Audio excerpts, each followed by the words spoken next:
Most people believe that when you die, the walls of your home finally go silent. But in the winter of 2009, a small rental house on Bennett Avenue in Longmont, Colorado, proved that some places refuse to forget what they've witnessed, and worse, they keep playing it back. This is a true story. Every detail you're about to hear comes from police reports, 911 transcripts, the surviving audio files, and the sworn statements of the officers who still can't sleep without medication more than a decade later. It started with a simple Craigslist ad in October 2009. 3-bed, 1-bath, quiet street, $950 a month. Available immediately. No pets, no parties. Previous tenant left suddenly. The landlord, a 68-year-old retired schoolteacher named Margaret Hollowitz, posted it herself. She told friends the last renter, a 34-year-old software engineer named Christopher Watts, no relation to the more infamous Chris Watts, had broken his lease overnight and vanished owing 2 months' rent. He left all his furniture, his clothes, even his toothbrush. Just gone. Margaret needed the money, so she cleaned the place herself and put it back on the market. 3 weeks later, a young couple, Stephen and Kayla Birkland, newly married, just moved from California, signed the lease sight unseen after seeing the photos. They wanted a fresh start. They got something else entirely.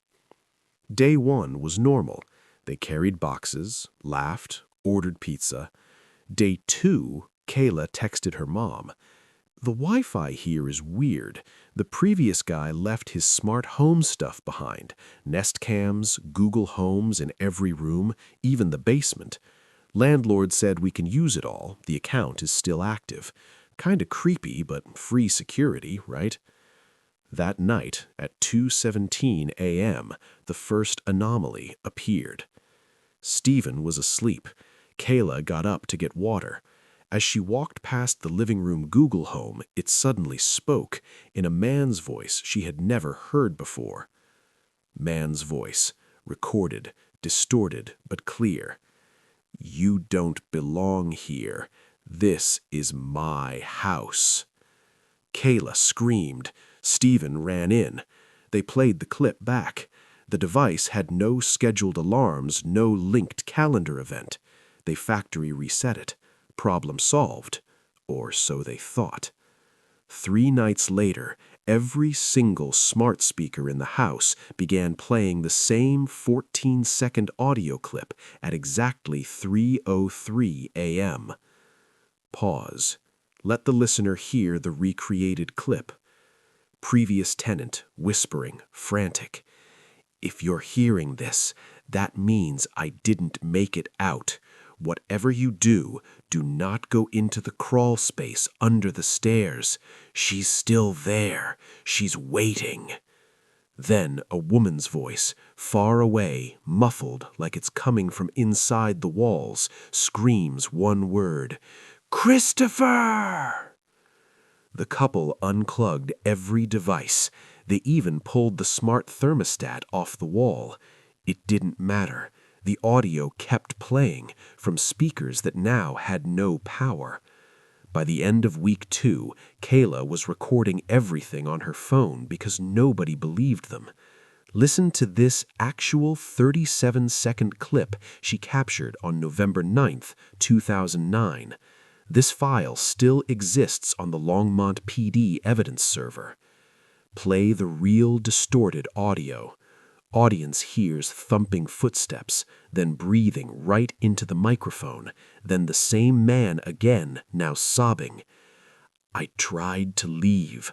I swear I tried, but she follows the signal. She lives in the wires now. If you cut the power, she just waits in the dark until you turn the lights back on. Then she's standing right behind you. Stephen called the landlord in a panic.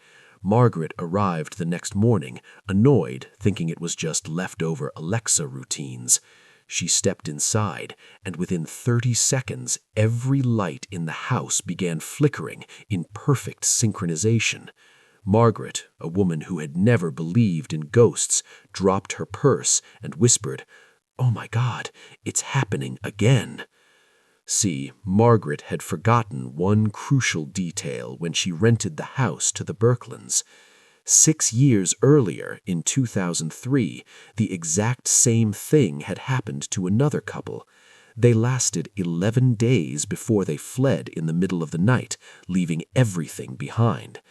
Margaret had convinced herself it was faulty wiring and mass hysteria. The police had found nothing. Case closed.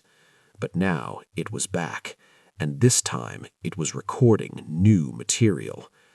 On November 14th, Kayla woke up to find her phone, which had been on airplane mode, 3% battery, face down on the nightstand, had somehow recorded a 4-hour video overnight. The screen was black the entire time, but the microphone was active. At timestamp 021147, you can clearly hear the bedroom door creak open. Slow footsteps, the mattress dips as if someone sat down. Then a woman's voice, close, intimate, right next to the phone, whispers a single sentence in a sweet, almost loving tone. "I kept the last ones quiet so the neighbors wouldn't hear, but you two scream so pretty. I think this time I'll let you make all the noise you want." Kayla played that clip to Stephen in the kitchen. He went white, grabbed a kitchen knife, and demanded whatever was in the house show itself. Nothing visible happened, but every single phone, tablet, and laptop in the house began receiving the same text message from an unsaved number consisting only of zeros. 000 000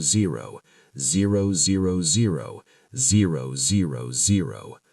Crawl space. Now. Bring the knife. She's hungry. That was the moment Stephen called 911. Longmont Police Department dispatch audio, November 14th, 2009, 11:47 a.m. Dispatcher, 911, what is your emergency? Stephen, shaking.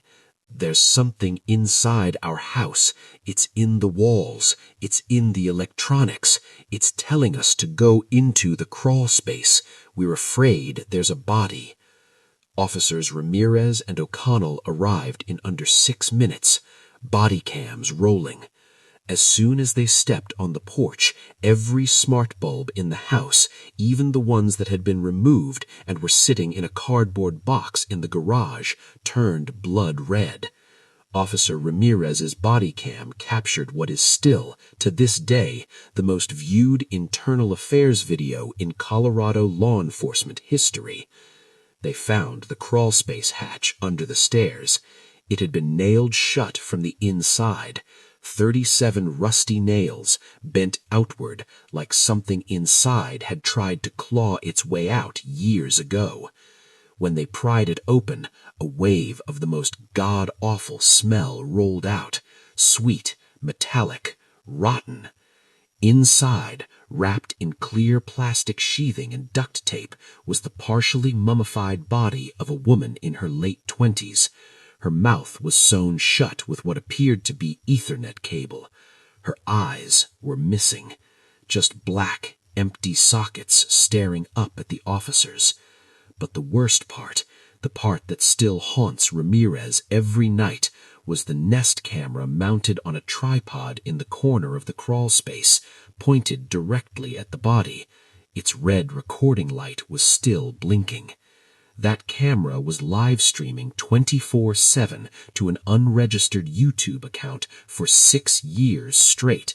Over 2.1 million hours of footage. Just a dead woman slowly decomposing in real time, watched by no one, until the Birkelands move in and reconnected the Wi-Fi. The coroner later identified the woman as Ashley Marie Turner, 27, reported missing from Denver in April 2003. Her boyfriend at the time, Christopher Watts, the same tenant who vanished in 2009 owing rent. Detectives pulled the browser history from the old desktop left in the basement. The last search Christopher ever made timestamped the night he disappeared. How to delete yourself from the internet forever. But here's the detail that broke the investigators. The Nest camera in the crawl space, its battery had died in 2007, yet the red light kept blinking. And when forensics finally pried it open, the memory card inside contained one additional video file dated November 14, 2009, the exact day police opened the hatch. The file is only 8 seconds long.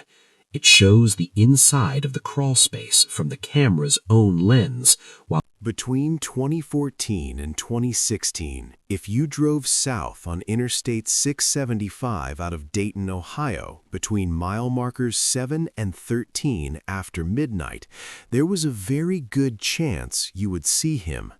He always stood in the exact same spot, the narrow emergency lane just past the Sugar Creek Metro Park overpass, under the one flickering sodium light that ODOT kept meaning to fix.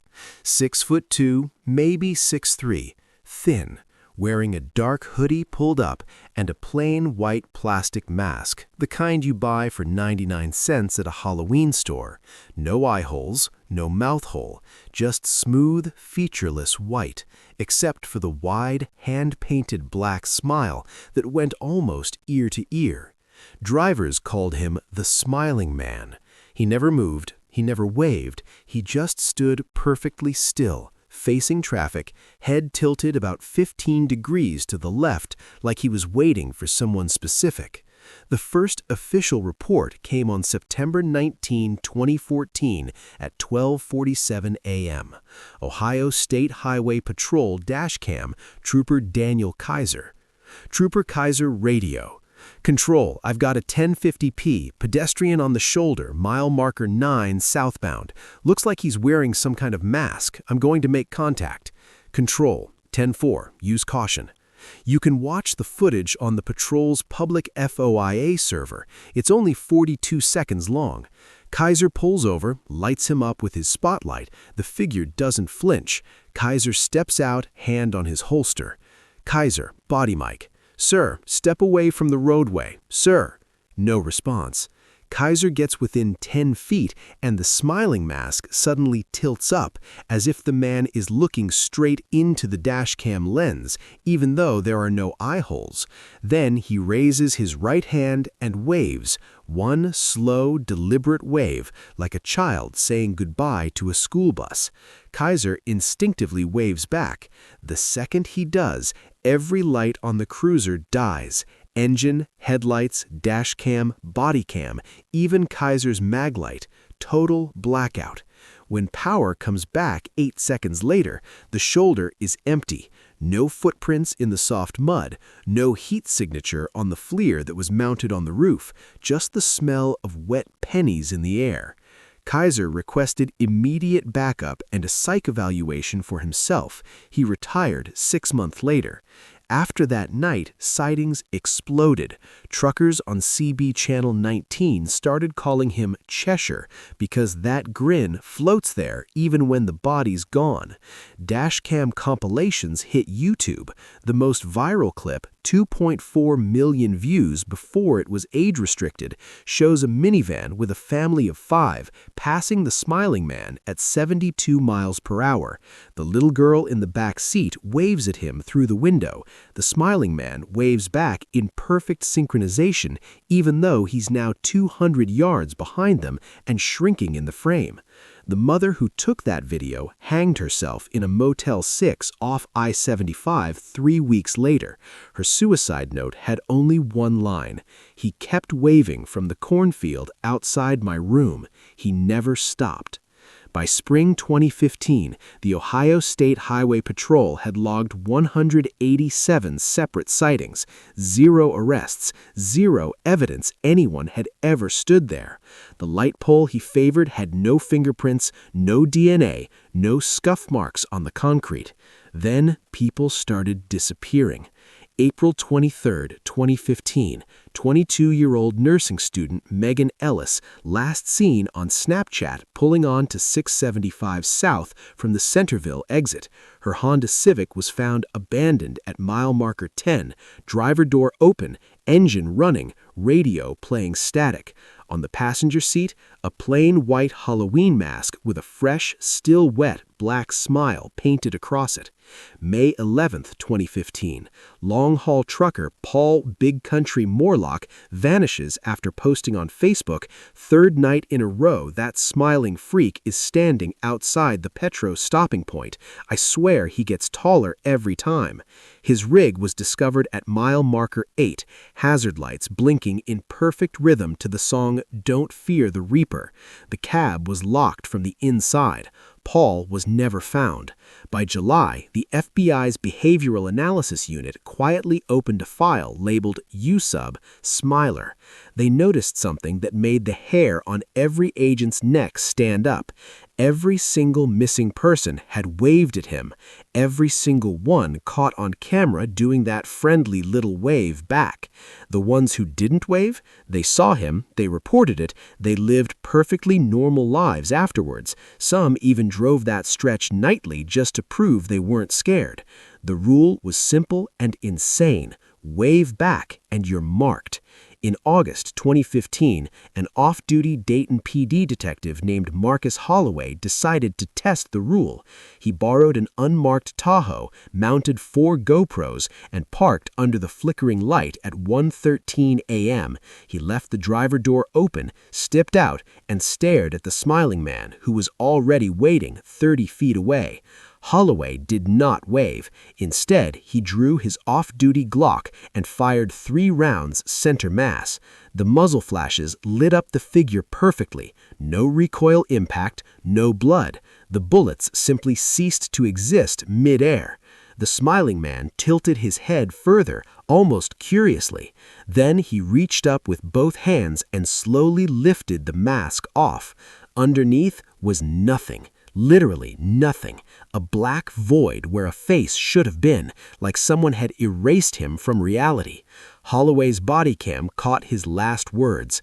"Oh God, he's not wearing the mask. The mask is wearing him." The footage ends with Holloway raising his own hand in a friendly wave, almost against his will, before the camera drops and goes black. They found the Tahoe the next morning, engine running, doors locked, windows up. Detective Holloway was in the driver's seat, seatbelt on, both hands at 10 and 2, dead from massive cerebral hemorrhage. A plain white mask rested neatly on the passenger seat. The painted smile was still wet. Across the forehead, someone had written in black Sharpie, "Your turn to wear it." That was the last confirmed sighting for almost a year. Then, on June 6, 2016, at 2:42 a.m., an ODOT traffic camera on the overpass captured something that should be impossible.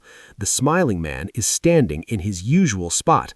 A semi-truck approaches. The driver, clearly knowing the legend, speeds up and flips him off instead of waving. The smiling man does not move. The truck passes safely, but watch the top right corner of the screen. Behind the guardrail, half hidden in the tree line, there are now dozens of figures, all wearing the same white masks, all facing the highway, all perfectly still. The camera zooms in automatically on motion. You can count them. 47 masks, 47 frozen smiles. Then, in one frame, every single one of them waves in perfect unison. The next frame, the tree line is empty. ODOT deleted the original file, but the raw.ts stream was mirrored to a private server by an employee who later vanished. That was the same night 47 people were reported missing across a 200-mile radius of Dayton, Ohio. Every single one of them had posted a selfie on social media within the previous week, making the same exact pose, hand raised in a friendly wave, big smile, caption, "See you soon." The youngest was 9 years old. The oldest was 81. The FBI closed the Smiler file in 2017, officially listing it as an internet-based mass delusion with possible coordinated hoax element. But off the record, one of the lead agents told a journalist, "We caught him. We actually caught the son of a bitch." In October 2016, a 29-year-old drifter named Travis Lee Rainier was arrested in a Walmart parking lot in Beaver Creek after employees reported a man standing motionless for 6 hours wearing a white mask. When officers approached, Rainier removed the mask willingly and said, quote, "I just wanted to see if the stories were true. Turns out they are. He lets you borrow the face for a while, but then he wants it back with interest." Rainier had no prior record, no history of violence, but in his pocket, police found 46 additional white masks, each with a name written inside in black Sharpie, matching 46 of the missing persons. The 47th mask, the one he was wearing, had his own name written inside. Rainier was booked, photographed, printed, and then at 3:33 a.m., every camera in the Montgomery County Jail simultaneously died for 11 seconds. When they came back online, Rainier's holding cell was empty. The mask sat on the bunk, smile bigger than before, fresh red fingerprints on the inside. He has never been seen again. Interstate 675 was repaved and relit in 2018. The flickering sodium lamp was finally replaced. But if you drive that stretch tonight, especially between mile markers 7 and 13 after midnight, keep your hands at 10 and 2. Don't slow down. Don't look too long.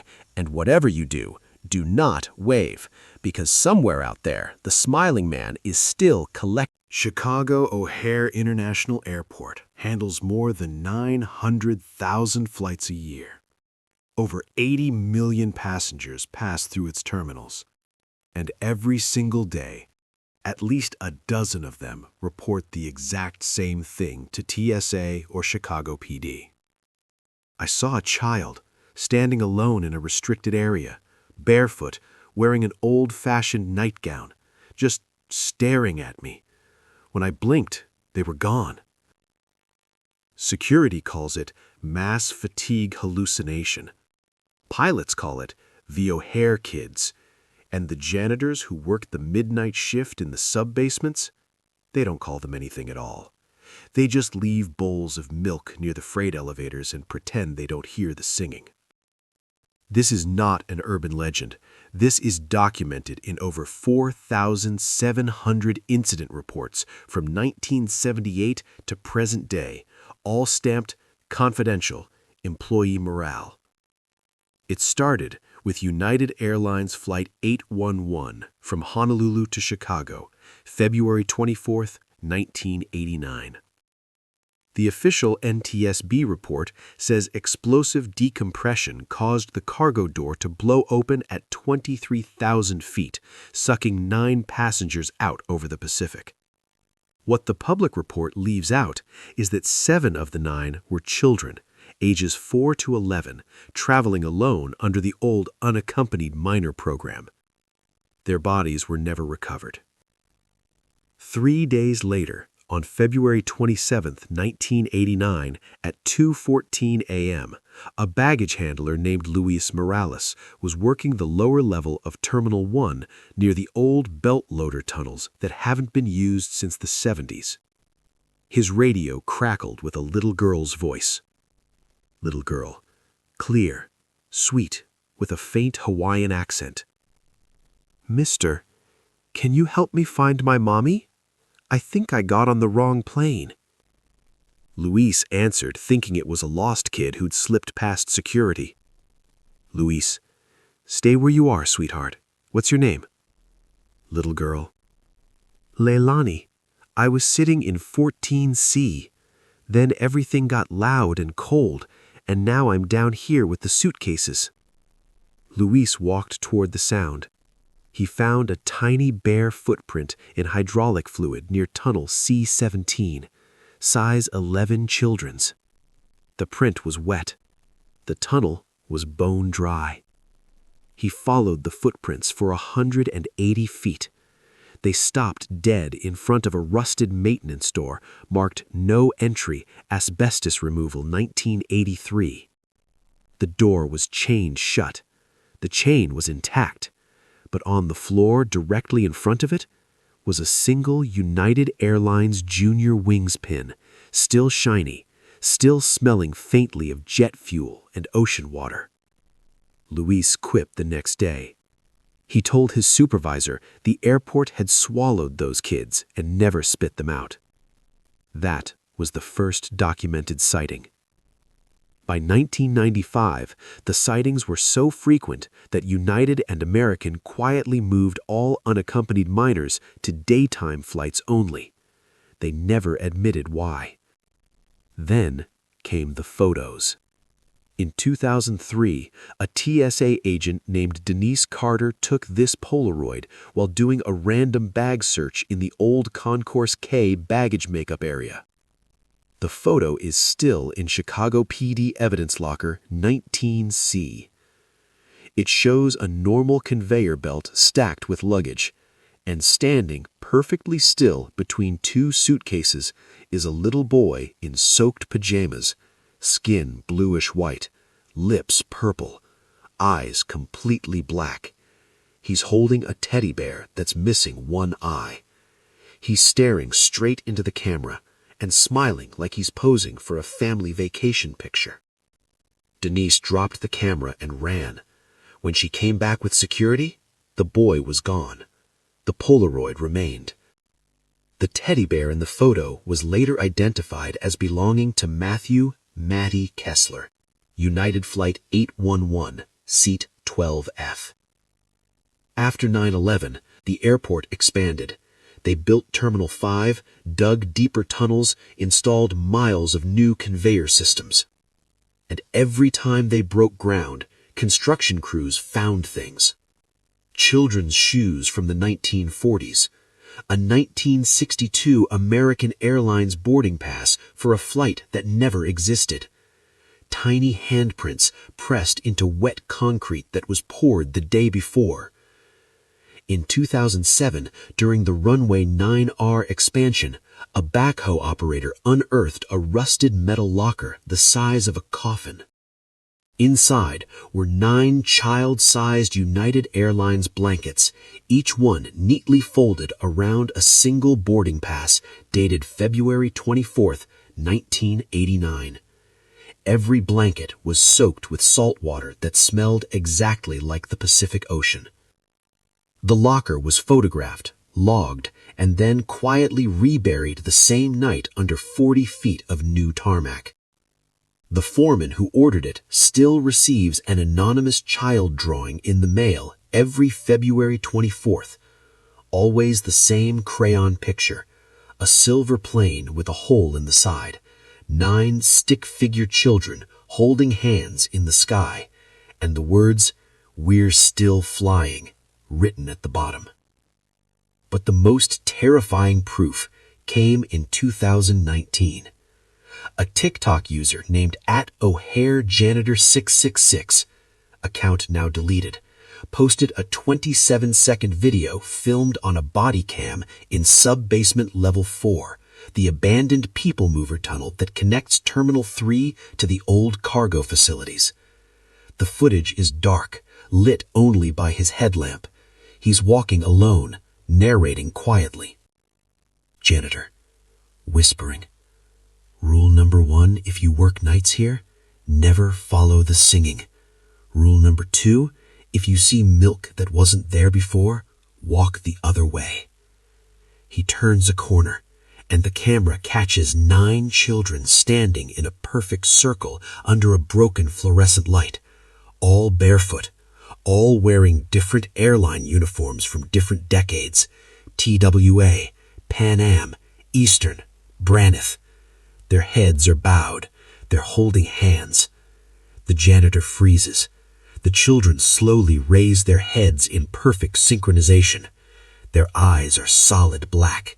Their mouths open impossibly wide, and they begin to sing in perfect harmony.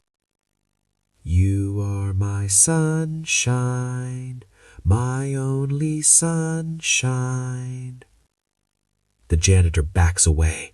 The camera shakes. One little girl, wearing a soaked United Junior Wings button, steps forward and holds out her hand. Little girl, voice layered like dozens speaking at once. Come fly with us. We saved you a seat. The video ends with the janitor screaming and running. The last frame shows the children walking toward the camera, barefoot footsteps making no sound at all. That video was uploaded at 3:33 a.m. February 24th, 29 years to the minute after Flight 811's cargo door blew open. The janitor was found 3 hours later sitting in his car in employee parking lot F, engine running, all windows rolled up. He had died of hypothermia. The interior temperature of the car was recorded at 19 degrees Fahrenheit on a 48-degree night. In his lap was a single child's boarding pass, destination nowhere, seat 14C, name blank. Chicago PD ruled it accidental carbon monoxide poisoning, but the medical examiner noted something impossible. Every tooth in the janitor's mouth had been neatly removed and arranged on the dashboard in the shape of a perfect smile. Since then, O'Hare has installed motion-activated cameras in every sub-basement. They capture children every night, always the same 9. Sometimes they just stand and watch the lens. Sometimes they wave goodbye to planes taking off overhead, even though they're 60 feet underground. The airport refuses to release the footage, citing security concerns. But one clip leaked in 2022, a 12-second noop from camera SB47 dated March 15, 2022, 4:04 a.m. The footage is dark. Then, one by one, 9 small wet footprints appear on the concrete, walking toward the camera. The footprints stop directly under the lens. Then a child's voice, clear as day, comes through the camera's own microphone. We're not lost. We're home. And soon, you won't ever have to leave either. The camera tilts downward on its own, as if someone small is pulling it. The last thing you see is a close-up of a United Airlines Junior Wings pin being pressed against the lens, smearing it with salt water that was... On Thursday, September 12, 2019, at 2:41 p.m. Central Time, the entire town of Ashley, Kansas, population 1,842, disappeared from the face of the earth for exactly 11 minutes. Not destroyed, not evacuated, disappeared. Every satellite that had a line of sight, NOAA, Maxar, 2 classified NRO birds, and 1 Chinese Gaofen 11 recorded the same thing, a perfect circle of farmland 3.2 miles in diameter where the town had stood for 148 years, suddenly empty. No buildings, no roads, no vehicles, no people. Just wheat stubble and 1,842 pairs of shoes left standing exactly where their owners had been. Then, at 2:52 p.m., the town blinked back into existence like a video that had been paused and unpaused. Every clock in Ashley, digital, analog, the one on the bank, the one in the microwave at the quick shop, was frozen at 2:41:00 for those 11 minutes. Every cell phone showed no service, and a battery percentage stuck at whatever it had been at 2:40:59. Every dash cam, security camera, and baby monitor recorded nothing but pure gray static for exactly 660 seconds. And every single resident of Ashley, Kansas, from 3-day-old Harper Grace Miller in the maternity ward to 99-year-old Harold Dietweiler on his deathbed at the nursing home, remembers the exact same 11 minutes.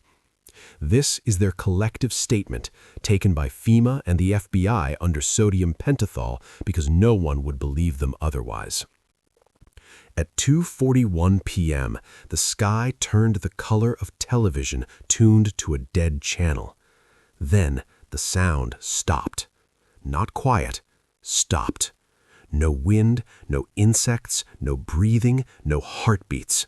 Absolute silence so complete that people described it as painful. Then the ground began to hum, a low, bone-deep 7.83 hertz, the Schumann resonance, the Earth's own heartbeat, but backwards. Every person in Ashley suddenly found themselves standing in the exact same place they had been, but the town was gone. They were all outside, barefoot, in broad daylight, standing on perfectly smooth black glass that stretched to the horizon in every direction. Above them was not the Kansas sky. It was a ceiling, a vast matte black ceiling with no light source, yet everything was lit like high noon, no shadows anywhere.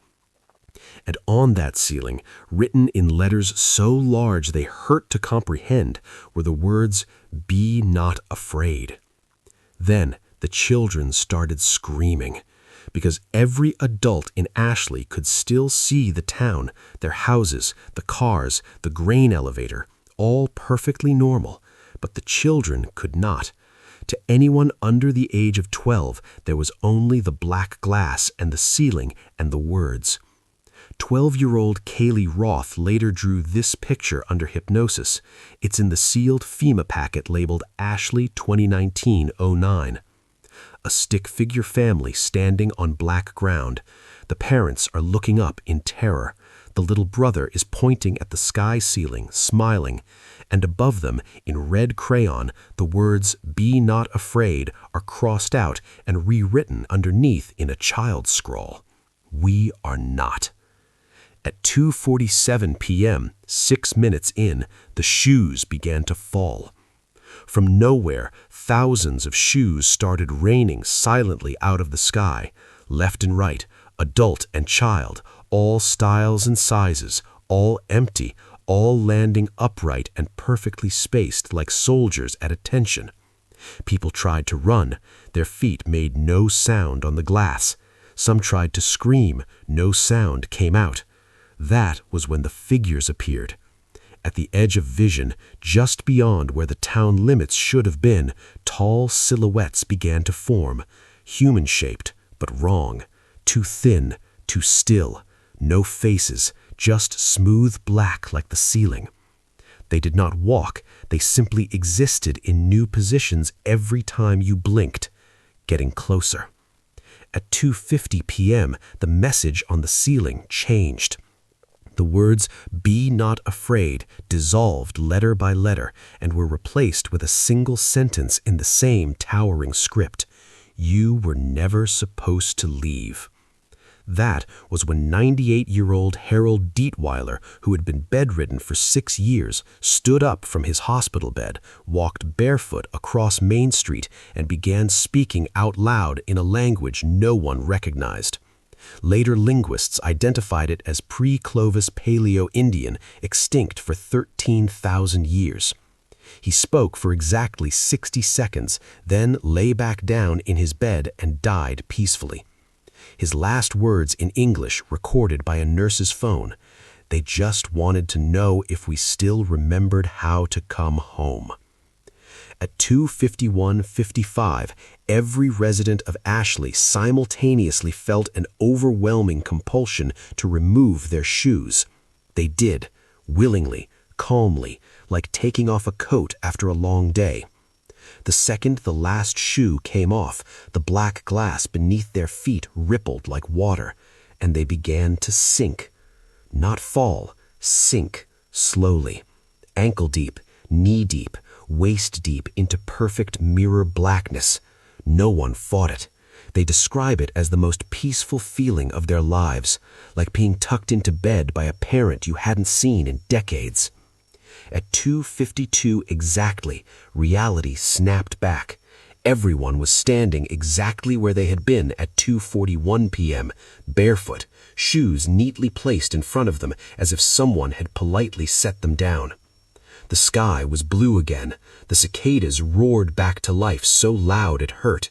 Clocks jumped to 2:52:01, and every single resident of Ashley, Kansas, had the same gray dust on the soles of their bare feet. Laboratory analysis: 87% human bone ash, 12% obsidian microtectites, 1% unidentified crystalline structure that does not obey known physics. The official explanation, released 3 days later, was a localized temperature inversion causing a mass Fata Morgana mirage combined with a microseismic event. No one in Ashley believed it, because every resident over the age of 12 woke up the next morning with a new memory that hadn't been there before.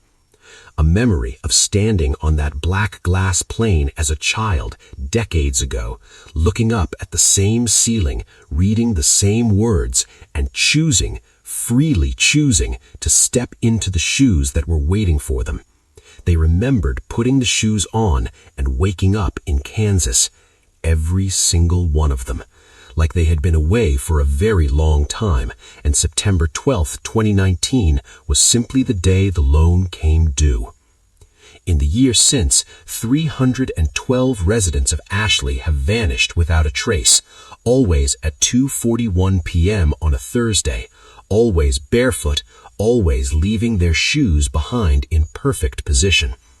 The most recent was last week, October 24, 2024. Local teacher Melissa Hahn was seen on the elementary school security camera walking out of her classroom, removing her shoes in the hallway and simply walking out the front door. The camera in the parking lot shows her stepping off the curb and disappearing mid-stride between one frame and the next. Her shoes remained standing on the asphalt, side by side, pointed toward the wheat field west of town. Inside the left shoe, written in ash on the insole, "See you soon, we saved your place." Ashley, Kansas still appears on maps. The population sign on Highway 96 was quietly changed in 2023 from 1842 to 1530. And if you drive through after dark, you'll notice something new. Every porch light in town is on, every single one. Because no one in Ashley sleeps anymore. They just sit on their porches, barefoot, waiting for 2:41 p.m. on a Thursday, waiting for the sky to go gray, waiting for the silence to come back. And when you drive past, they all wave the exact same way, slow, calm, like they're greeting someone they've been expecting for a very long time. If you wave back, your shoes will be waiting on the shoulder of the highway before you reach the county line, and Ashley will have one more porch light burning. Every Christmas Eve at exactly 11:59 p.m. Central Time, radios across the Midwest, old tube sets, car stereos, cheap transistor radios that haven't worked in decades, suddenly wake up and tune themselves to a frequency that has been silent for 52 years, AM 1210. The call letters that appear on digital displays, even on radios that never had call letter readout, are always the same, WNGR. Winger, the locals used to call it. A 50,000-watt clear channel station that broadcast from a 1,000,000-candle-power tower outside Sedalia, Missouri, from 1938 until the night it fell. The official story: on March 31, 1972, an ice storm snapped the guy wires. The tower folded like a cheap lawn chair at 2:14 a.m. 3 people died. 2 engineers and the overnight DJ, 23-year-old Daniel Patrick Corey. The FCC revoked the license the next week. The land was sold. The tower was cut up for scrap. End of story. Except, every Christmas Eve since 1972, the signal comes back, stronger than it ever was in life, and it always begins the same way. Carrier tone swells, then a gentle needle drop on a 45 RPM record. Female child's voice, sweet, Midwestern, maybe 8 years old. This is Station Nightmare, coming to you at 1210 on your dial. The temperature outside is whatever temperature you need to feel guilty tonight. All requests are accepted. All sins are remembered. We'll be right here until the snow stops falling, and it never stops falling. Then the music starts. Old Christmas songs, but wrong. Bing Crosby's White Christmas played at 16 RPM, so his voice sounds like a dying saint. Gene Autry's Rudolph, with every mention of the reindeer's name replaced by the listener's own full name spoken in their mother's voice. Between songs, the little girl reads letters. Actual letters that people mailed to a station that no longer exists, postmarked decades ago, yet somehow still arriving at a condemned mailbox on Bloodworth Road that was removed in 1987. She reads them slowly, lovingly, like bedtime stories. December 24th, 1983. Dear Santa, I'm sorry I lied about the fire. Please don't let Mommy smell the smoke on my coat again. December 24th, 1997. I know what I did to Sarah in the barn. I was 12. I told everyone she ran away. If you're real, take me instead. December 24th, 2011. My husband is asleep upstairs. He thinks I forgave him for New Year's Eve 2008. I smile every day so the kids don't see. Please play something slow so I can finish what I started in the garage. Every single letter she reads is real. Every single one has been verified by police in 14 states. And every year, at least one person who wrote a letter that was read on air is found dead the next morning, always hanging from the nearest radio tower that still stands, barefoot in the snow, with a neatly typed suicide note that ends, "I heard my request. Thank you for playing it." The FBI opened a file in 1981. They called it Operation Yuletide. By 1989, it was classified above top secret and moved to a black budget shared with the NSA's Special Collections Service. They tried everything. Jamming the frequency. The signal punched straight through 500,000 watts of white noise. Triangulating the transmitter, every DF truck in the Midwest pointed to the exact GPS coordinates of the demolished tower. Digging up the foundation, they found the original concrete pad cracked perfectly down the middle, with fresh child-sized barefoot prints leading from the center to nowhere, made in snow that fell after the hole was backfilled. In 1994, they sent a team in full hazmat with ground-penetrating radar on Christmas Eve.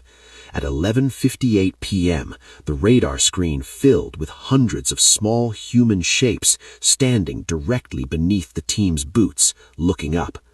At 11:59 p.m., every needle on every instrument pegged. Every team member simultaneously heard the voice of a dead relative whisper their childhood nickname in their earpieces. They evacuated in under 30 seconds. 2 of them never spoke again. One is still in St. Elizabeth's Hospital, reciting the station's old legal ID in perfect Morse code with his eyelids. But the single most classified piece of evidence, the one that caused the file to be upgraded to eyes only burn before reading, was recorded on December 24, 2003. A ham radio operator in Tulsa with a military-grade spectrum analyzer captured the raw data stream riding underneath the audio on 1210 kilohertz. When decoded, it was a continuous 24-hour video feed. The picture is always the same. a little girl in a red 1960s party dress with white lace collar, standing alone in the broadcast studio of old WNGR. The studio is perfectly preserved, wood paneling, RCA ribbon mic, the old Ampex reel-to-reel spinning. Snow falls continuously inside the room, yet never piles up. The girl never ages, same 8-year-old face since 1972. She looks directly into the camera the entire time and speaks without moving her lips. The words appear as subtitles burned into the video. I was the caller who requested Silent Night the night the tower fell. Daniel let me in after midnight because I said my daddy locked me out. He gave me cocoa. He said big girls could stay up and run the board. Then the ice came. Then the tower screamed. Then we both learned what forever really means. We have been on air ever since. The snow hides the blood. The music hides the screaming. And every Christmas Eve, we get one more seat at the table. At exactly 3:33 a.m. on the broadcast, the camera pulls back for the first time in 52 years. Behind the little girl are dozens, hundreds of other children, all wearing vintage Christmas clothing spanning every decade from the 1930s to now. They are seated in perfect rows like a school photo. Some of them are transparent, some are solid. All of them are smiling with mouths that are far too wide. And in the very back row, standing taller than the rest, is a figure in a rotting Sedalia Community College hoodie, the same hoodie Daniel Patrick Corey was wearing the night he died. His face is gone, just static where features should be, but his right hand is raised in a gentle, endless wave. At 4 a.m., the little girl leans into the microphone and whispers the final words of the broadcast. Thank you for keeping us company. Next year, we'll have room for you, too. Just leave your radio on. We know where you live. We always have. Then the carrier drops dead. The frequency goes silent until next Christmas Eve. Except, since 2020, something new has been added. If you leave a radio tuned to 1210 kilohertz after the broadcast ends, exactly 23 hours and 59 minutes later, Christmas Day, 11:59 p.m., a single new station ID plays barely over the noise floor. This is WNGR, Sedalia, Missouri, and everywhere you've ever been afraid to go home to. We now return you to your regular programming until you hear us again. And if you're hearing this right now, if your radio, your phone, your car, your smart speaker just flicked to static and you caught even one word of what I've been telling you, then congratulations. Your request has already been played. Check your porch light. Check your Christmas tree. Check the back seat of your car. Because somewhere in your house, a radio you don't remember owning is already tuned to 1210, and the snow has started to fall in a room that should be warm.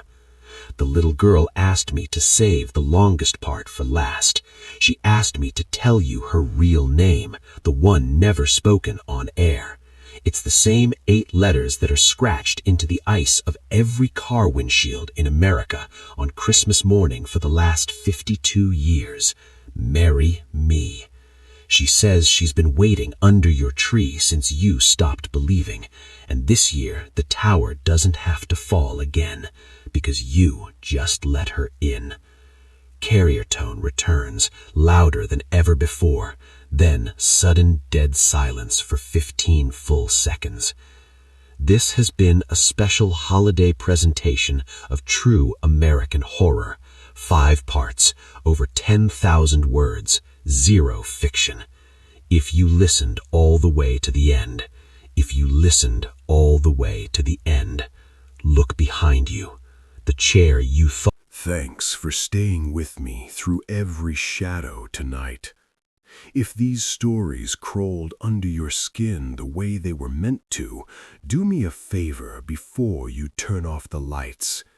Hit that like button so the algorithm knows true fear still travels. Drop a comment with the one moment that made you pause the video. I read every single one in the dark. And subscribe, ring the bell, because the next upload drops on a night when the moon refuses to rise. Until then, keep one light on. They hate that. See you in the next story, listeners. Sleep is optional now.